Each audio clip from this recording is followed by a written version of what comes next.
regulamentar a profissão de desenvolvedor como garantia de direito para os trabalhadores da indústria. Fala, Mineiro, seja muito bem-vindo, meu nome é Jorge. Se você não me conhece ainda, como sempre a gente fala, é porque você não é um inscrito nesse canal. Então, antes da gente começar esse vídeo polêmico, você já vai ali clicar no botão para se inscrever no canal, porque a gente sempre traz coisas muito legais para sua carreira. Mas hoje a gente vai trazer um vídeo um pouquinho diferente, aí, discutindo o que foi falado no podcast do Flow, como vocês viram aí, sobre a tal regulamentação da profissão. Depois, no final desse vídeo, você vai deixar os comentários aí qual é a sua opinião. Eu quero deixar bem claro que esse vídeo não tem cunho político-eleitoral nenhum. A minha manifestação aqui é apenas de nível de minha opinião sobre os fatos, sobre como eu vejo essa questão de regulamentação da profissão. E eu faria esse vídeo independente de quem falasse o que foi falado. Depois que esse vídeo foi ao ar aí no Flow, né, teve muita discussão no Twitter principalmente, a galera se degladiando, como já tem acontecido, né, pessoal? Porque a gente tá nessa última semana eleitoral e então as pessoas estão se xingando e se matando, mas não faça isso, seja maior que isso. E por conta disso as pessoas estavam discutindo muito sobre piso salarial, sobre agora vai precisar ter ou não faculdade, e começa a virar aquela guerra de discussão e cada um defendendo a sua ideia. E um dos pontos levantados foi que se tivesse um piso salarial, agora algumas empresas não pagariam tão mal. Verdade, hoje em dia a gente tem no Brasil algumas empresas que pagam mal, algumas empresas pagam abaixo aí da média de mercado, e não existe de fato um valor mínimo para ser pago. Mas como que isso já funciona hoje na atualidade, pessoal? É muito simples, a gente precisa ver o que já existe. E, por exemplo, se você pegar a engenharia civil, onde as coisas são, de certa forma, regulamentadas, existe uma lei para a profissão, então eles têm lá que pagar uma taxa mensal para ser inscrito no CREA, se eu não me engano. E além de tudo isso, existe um piso salarial, certo? Sim, existe um piso salarial. Se eu não me engano, é na casa das últimas vezes que eu vi, faz muito tempo, tá, pessoal? Posso estar falando bobeira, mas era na casa de 7, 8 mil reais, coisa assim, um piso salarial do engenheiro civil. Vamos supor que aconteça a mesma coisa com a área da profissão de desenvolvedores, e eles regulamentem um piso de 7, 8 mil reais. O que iria acontecer no mercado hoje? Você, júnior, iria começar ganhando 7, 8 mil reais? Muito provavelmente não. O que aconteceria é que, e já acontece no mercado de engenharia civil, uma empresa que teria uma demanda, por exemplo, de 10, 15, 20 engenheiros, ela iria contratar um engenheiro que iria assinar por todos os outros que seriam ali, sei lá, iriam criar novos cargos, por exemplo, um analista, como se fosse um ajudante. Na verdade, somente uma pessoa que iria receber aquele valor, enquanto todos os outros iriam receber um valor mais baixo, sem regulamentação da mesma forma. Não cabe a nós julgar se isso é certo ou errado, obviamente é o que já tem sido feito no mercado hoje em dia. Então, para nós, não seria algo assim tão, que legal. Seria muito bom, talvez, para criar uma reserva de mercado para aquelas pessoas que não estudaram muito na faculdade e não conseguiram entrar no mercado de trabalho e ela tem um diploma. Mas fora isso, eu não vejo nada assim de, nossa, grandioso. Essa é só uma forma que as empresas vão acabar encontrando para se adaptar a uma regulamentação, caso ela venha a existir. Aí você pode falar assim, mas tem que regular, porque isso vai trazer uma melhor qualidade no serviço técnico. Hoje a gente tem aí desenvolvedores muito ruins, softwares muito ruins, e as coisas estão cada vez piorando. Então a gente precisa exigir que tenha uma faculdade. Bom, hoje em dia vocês sabem que eu prego aqui no canal que se você fizer alguns cursos, se você estudar aí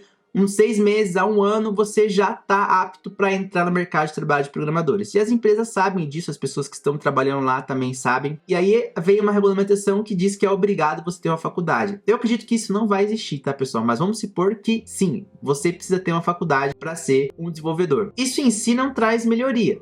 O que talvez eles tentam trazer um pouco de segurança para algumas coisas. Tentando entrar aqui num exemplo. Vamos imaginar que você vai desenvolver um software para uma companhia que desenvolve produtos para hospitais. E aí talvez precise ter uma pessoa responsável por aquilo. Não sei, talvez algo assim faria algum sentido, mas ainda assim é difícil a gente tentar pensar qual seria a utilidade. Porque hoje a gente sabe que as principais Big Techs, né, a gente pode citar aí várias grandes empresas, elas não se importam se você tem ou não faculdade. O importante é que você saiba codar e que você tenha o conhecimento, que hoje é adquirido na internet, e aí muitas pessoas podem ficar, o cara vai lá e faz um curso de 40 horas e tá entrando na área da profissão e é um desenvolvedor ruim.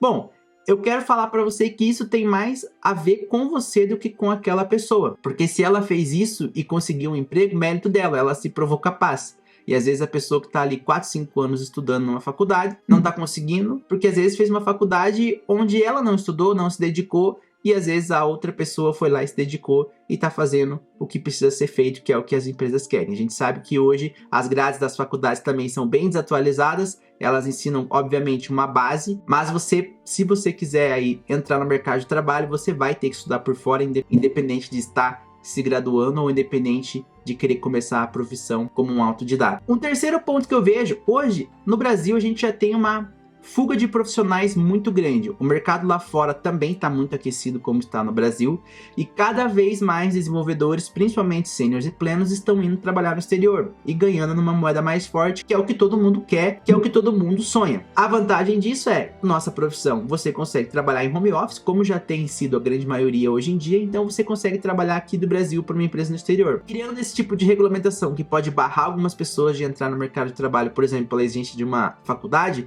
o que vai acontecer é que as pessoas vão estudar aqui e vão trabalhar lá fora. E a gente vai ter mais um problema que já vem acontecendo hoje em dia, que é a fuga desses grandes cérebros para o exterior. A gente está perdendo muita gente grande para o exterior e para o nosso mercado isso é ruim. O júnior pode pensar assim, para mim vai ser bom, porque aí vai ter mais vaga no mercado. Mas não vai ser, porque para você contratar um júnior numa empresa, a empresa precisa ter profissionais sêniores e plenos para dar ali assistência para aquela pessoa e até para ela conseguir se desenvolver, para ela criar a sua carreira. Porque por mais que a gente ache que a gente é autossuficiente, não é bem assim que as coisas funcionam, pessoal. A gente sempre vai aprender muito com as outras pessoas que estão ao nosso redor. Eu ouso dizer que a gente aprende mais com as pessoas que estão ao nosso redor, com a experiência dessas pessoas, do que às vezes a gente lendo um livro ou procurando numa documentação.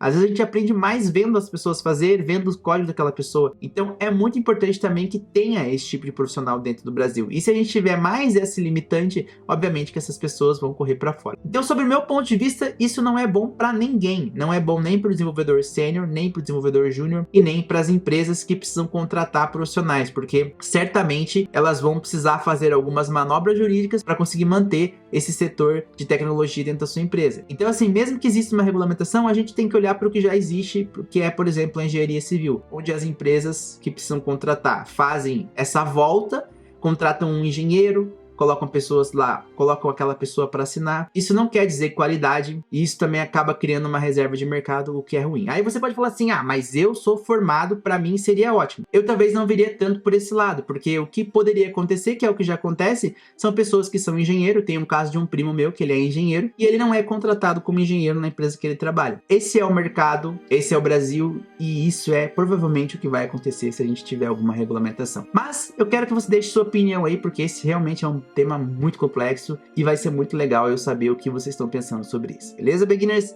Até a nossa próxima. Valeu!